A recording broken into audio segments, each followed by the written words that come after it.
Aspire NGO ତରଫରୁ GP nodal ଉପ୍ରା ବିଦ୍ୟାଳୟ ଓ GP nodal ଉପ୍ରା ବିଦ୍ୟାଳୟଠାରେ ଶିଶୁ ତରଙ୍ଗ ମହୋତ୍ସବ ଆୟୋଜିତ ହୋଇଯାଇଛି। ସାନ୍ତ୍ରାପୁର ଜିପିସିଏମ୍ ସାଗର ବେହେରାଙ୍କ ନେତୃତ୍ୱରେ ଜିପି ନୋଡାଲ ଉପ୍ରା ବିଦ୍ୟାଳୟଠାରେ ପ୍ରତିଭା ଅନ୍ୱେଷଣ କାର୍ଯ୍ୟକ୍ରମ ଅନୁଷ୍ଠିତ ହୋଇଥିଲା। ଏଥିରେ ନାଟକ ରେବତୀ ମାଧ୍ୟମରେ ଶିଶୁ ଶ୍ରମିକ ହଟାଇବା ପାଇଁ ଗୁରୁତ୍ୱ ଦିଆଯାଇଥିଲା। ପ୍ରତିଭା ଚୟନରେ ଗଣିତ ଦୌଡ଼, ଭାଷଣ, ଗୀତ, ନାଚ, ମ୍ୟୁଜିକ୍ ଚେୟାର, ବିସ୍କୁଟ ଖିଆ, ପୁଚି, ଚିତ୍ରାଙ୍କନ ଇତ୍ୟାଦି ବିଷୟରେ ପିଲାମାନଙ୍କ ପାଇଁ କାର୍ଯ୍ୟକ୍ରମ କରାଯାଇଥିଲା। ଶେଷରେ ଓଡ଼ିଶାର କଳା ସଂସ୍କୃତିକୁ ନେଇ ଏକ ନୃତ୍ୟ ପରିବେଷଣ କରାଯାଇଥିଲା। କାର୍ଯ୍ୟକ୍ରମରେ ବିଦ୍ୟାଳୟର ଶିକ୍ଷକ ଏବଂ ଶିକ୍ଷୟିତ୍ରୀ ସହଯୋଗ କରିଥିଲେ। ପୁରସ୍କାର ବିତରଣରେ ପ୍ରଧାନ ଶିକ୍ଷୟିତ୍ରୀ ରଞ୍ଜିତା ଚକ୍ର ସଭାପତିତ୍ୱ କରିଥିଲେ।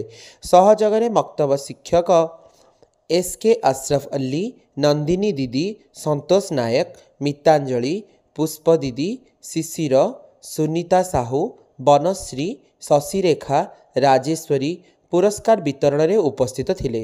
ଆସ୍ପାୟାର ପରିବାରର ଢେଙ୍କିକୋଟ ଜିପିସିଏମ୍ ପୁଷ୍ପାଞ୍ଜଳି ସେଠୀ, ବରାହଟିପୁର ଜିପିସିଏମ୍ ସରସ୍ୱତୀ ନାୟକ, ବଡ଼ ମସିଣା ବିଲା ଜିପିସିଏମ୍ ଝରଣା ନାୟକ, ସୁଜାତା ଗିରି, ମାନସୀ ସିଂହ, ପୂଜା ସିଂହ କାର୍ଯ୍ୟକ୍ରମ ପରିଚାଳନାରେ ସହଯୋଗ କରିଥିଲେ।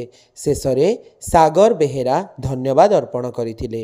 ସେହିପରି ରଙ୍ଗମାଟିଆ ସରକାରୀ ପ୍ରାଥମିକ ବିଦ୍ୟାଳୟରେ ବିନିଦା ଜିପିସିଏମ୍ଙ୍କ ନେତୃତ୍ୱରେ ବିଦ୍ୟାଳୟରେ ପିଲାମାନଙ୍କର ପ୍ରତିଭା ଅନ୍ୱେଷଣ କାର୍ଯ୍ୟକ୍ରମରେ ଗଣିତ ଦୌଡ଼, ଆଇସ୍କ୍ରିମ୍ କ୍ରାଫ୍ଟ, ଗୀତ, ନାଚ, ଚିତ୍ରାଙ୍କନ, ରଙ୍ଗୋଲି ଇତ୍ୟାଦି ବିଷୟରେ କାର୍ଯ୍ୟକ୍ରମ କରାଯାଇଥିଲା। ଶେଷରେ ନେଇ ଏକ ନୃତ୍ୟ ପରିବେଷଣ କରାଯାଇଥିଲା।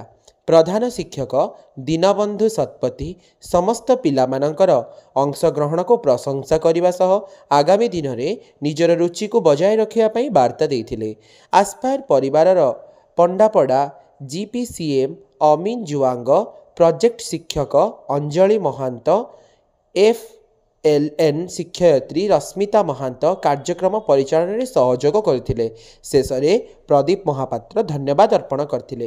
ସାନ୍ତ୍ରାପୁରରୁ ସାଗର ବେହେରାଙ୍କ report, Odisha news TV live.